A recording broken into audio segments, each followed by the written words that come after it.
Hi YouTube, this is Sherm, and like I said before, I would be back to make another video to share with you some of my experiences as being a Jehovah's Witness, some of the things I learned, some of the lessons, and maybe some of these things might be of interest or maybe of benefit to you.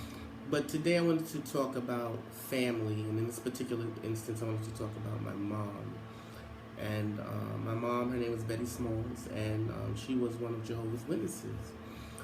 And one of the things that was exceptional about my mom, in my opinion, was that my mom had what we know to be natural affection, and that's the normal love that you should have for your family, the normal love that you should have for your children. But what was exceptional about my mom was she just had it to such a great degree.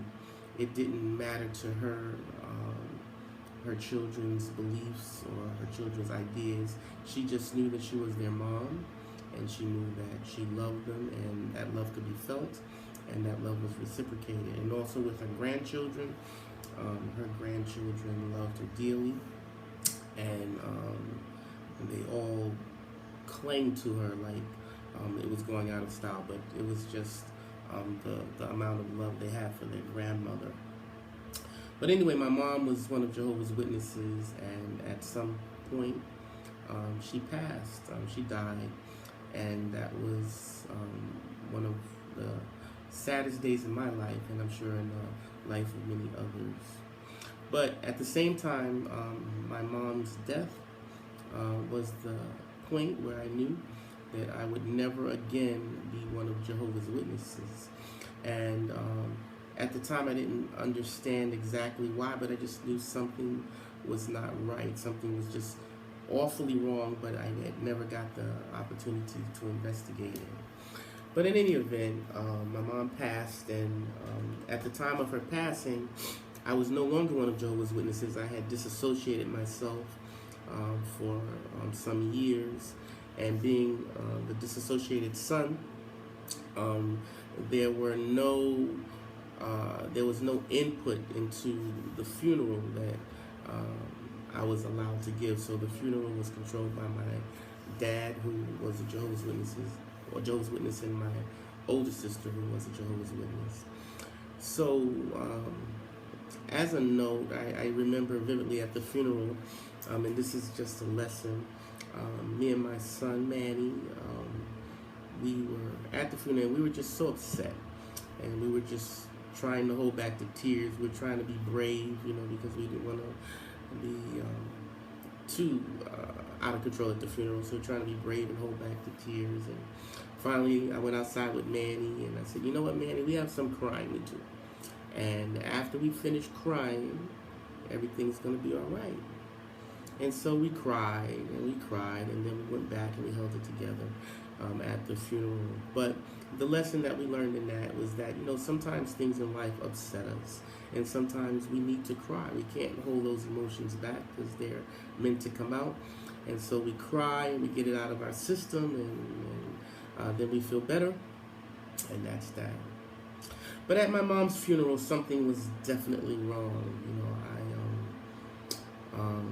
I couldn't put my finger on it at the time, but my general idea at the time was this. I was like, we have this woman, my mom, and she was a great mom, and she was a great grandmother, and she just had so many people who loved her. And for the life of me, I could not understand why no one was able to say anything at her funeral.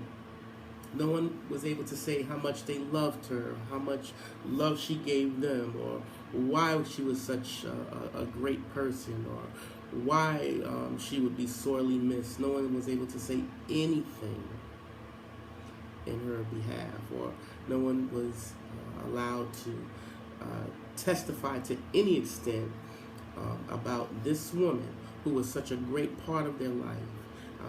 Who had helped them through so many things, who had allowed them to be who they needed to be. No one was able to say anything, not a child, not a grandchild, not a friend or anyone. I just couldn't understand that. And I remembered that at funerals we had considered to be worldly. You know, they would have music, and sometimes people would read a poem, and sometimes, people would just come up and say kind words to how they love this person, and how they would miss them. No one was able to say that at my mom's funeral. No one was able to say that they would miss her so dearly, and I wondered why. So anyway, I decided to look into it. So let me Google it, because I was like, who does this? Like, who would put together the type of funeral where you're not allowed to say something in behalf of a lost loved one? So I Googled it. I simply looked up funeral talk, Jehovah's Witnesses, and lo and behold, it was on Google, and I've actually found the outline, the talk outline for a funeral talk for Jehovah's Witnesses, for the funeral talk for Jehovah's Witnesses, and I'll just go through it with you briefly. It says the funeral discourse. You're going to make remarks. The first section, remarks regarding the deceased. Use any that are appropriate. Details regarding the age, birth, when married, and so forth, by whom the deceased has survived, their dedication record, including privileges of service, the exemplary qualities the deceased displayed. Second section, the hope the deceased entertained. The deceased worshiped Jehovah. Jehovah's the God of wisdom, justice, love, and power. The deceased had faith in Jesus. The deceased appreciated God's purpose regarding earth. This purpose is going to be realized. Next section, why good people die. Disobedience to Adam, the offspring inherited sin, condition of the dead, the soul is mortal, the dead are unconscious. The next section, on to the resurrection home. Made possible by the sacrifice of Jesus Christ. Christ's resurrection served as a guarantee. God uses Jesus to raise the dead. For the anointed, the resurrection will be to a heavenly life. For the other sheep, the resurrection will be on earth to a paradise life. Armageddon survivors hope to see their deceased loved ones again, and others are also to be involved in this resurrection. Next section, why it's good to go to the house of mourning. We can comfort the bereaved. The loss is mutual. Take to heart the uncertainty of life, and it makes us think about how we're using our lives. On to the next section, how we can benefit from being here. While living, we know this, make a good name with Jehovah. One way is to take a zealous part in the preaching work.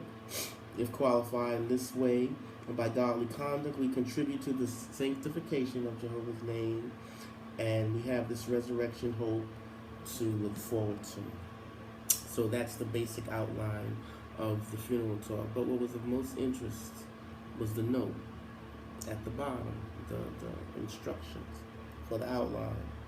It says, note, opening with prayer is optional.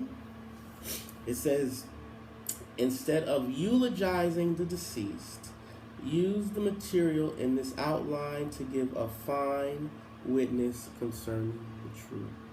So I'll read it again if you didn't catch it. It says, instead of eulogizing the deceased, use the material in this outline to give a fine witness concerning the truth.